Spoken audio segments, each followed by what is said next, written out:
اور دوسری بات یہ کہ یہ ناکے جدھر لگائیں یہ جہاں پہ بھی کرے یہ دیکھیں قوم تو پہنچ گئی ہے اور یہاں پہ تو ہم نے کوئی ایسی وہ یہاں پہ ہم نے جلسہ جلوس تو نہیں کرنا یہاں پہ تو ہم اپنے لیڈر کے ایسولیشن کے خلاف آتے ہیں جو سب سے امپورٹنٹ بات ہے جو آپ کو بتانا چاہیے میڈیا کو تقریباً 7-8 ماہ سے زیادہ کا عرصہ ہو گیا کہ انہوں نے ملاقاتوں میں رکاوٹیں ڈالنا شروع کی اور ہم جب بھی آتے ہیں جب بھی بیٹھتے ہیں الحمدللہ ہم پرامن طریقے سے بیٹھتے ہیں اگر یہ مسلم لیگ نون کے پٹواری ہوتے یا 2 نمبر جیالے ہوتے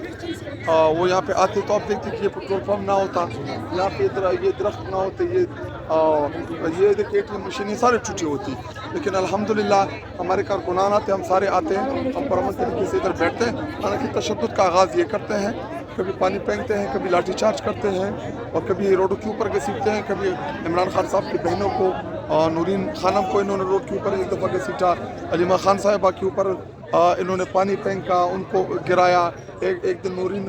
عثمہ خانم کو ادھر میرے سامنے گرایا مجھے گرایا ہماری دیگر کارکنان کو گرایا ان کے اوپر پانی زہر آلودہ پانی چھوڑتے ہیں گندا ہوتا ہے اور یہ دیکھیے ظلم جب حد سے بڑھ جائے نا تو مٹ جاتا ہے اچھا کہا جا رہا ہے کہ اگر آپ لوگوں نے اپنے رویے نہ تبدیل کیے تو آپ کو اٹھا کر پھینکا جائے گا سیدھا سیدھا افغانستان یہ حکومت کا بیان ہے یہ حکومت کا موقف ہے کیا کہیں گے اس کے اوپر آپ لوگوں کا جو رویہ ہے وہ ٹھیک نہیں ہے حکومت کو لگ رہے یہ پہلی بات یہ کہ یہ پاکستان ہمارے آباء و اجداد نے حاصل کیا تھا پاکستان ہمارا ملک ہے پاکستان ہمارا ہے اس وقت اگر پاکستان کو کسی نے اکٹھا رکھا ہے تو وہ صرف اور صرف تحریک انصاف ہے اور رہی بات افغانستان کی افغانستان ہمارا پڑوسی ملک ہے تو اگر یہی پیمانہ ہے تو پھر کیا ہم ان کو امریکہ بھیج دیں کیا ہم ان کو انڈیا بھیج دیں کیونکہ انڈیا کے ساتھ ان کی ساڑیاں آپ کو یاد ہے نا ملاقاتیں بھی یاد ہیں ان کی دوستیاں بھی یاد ہیں تو ہم پھر ان کو انڈیا بھیج دیں گے کیونکہ انڈیا کے ساتھ ان کے بڑے اچھے تعلقات ہیں دیکھیے افغانستان نہ ہمارا ملک ہے نہ ہم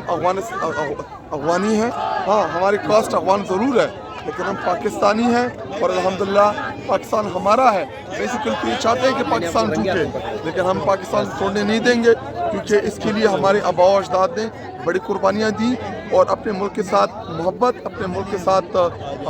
عشق یہ ہماری ایمان کا حصہ ہے اور پاکستان ہمارا ہے اور ہم پاکستان فرانزک رپورٹ آئی ہے پنجاب کی کیا سمجھتے ہیں کہ نئے وزیر اعلیٰ کو لایا جائے گا اس کو گھر بھیجنے کی تیاریاں حکومت کر رہی ہے یہ کیا فرانزک ہوگا جو ٹویٹ کے اوپر یہ نہیں پڑھ سکتے کہ یہ 9 مئی یا 25 مارچ ہے یہ ان کی فرانزک کا لیول ہے اور رہی بات سہیل آفریدی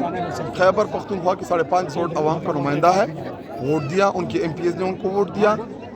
جیسے عمران خان صاحب کا آپ کو یاد ہوگا نا عمران خان صاحب نے خبردار کیا تھا کہ اگر آپ مجھے اقتدار سے نکالیں گے تو میں زیادہ خطرناک ہو جاؤں گا اور اس نے ثابت کیا تو اگر انہوں نے خیبر پختونخوا میں کوئی بھی مس ایڈونچر کیا تو یہ پھر سنبھال نہیں پائیں گے تو یہ میں ان کو الرٹ بھی کر رہا ہوں ان کو پیغام بھی دے رہا ہوں خیبر پختونخوا کی عوام جو ہے انہوں نے 8 فروری کو اپنے مینڈیٹ بچایا حالانکہ ادھر بھی ان کا پلان تھا کہ ہمارے مینڈیٹ کے اوپر ڈاکہ ڈالے لیکن ہمارے لوگوں نے مینڈیٹ بچایا تو ہمیں اپنے مینڈیٹ بچانا بھی آتا ہے ہمیں اپنی حکومت کے تحفظ کرنا بھی آتا ہے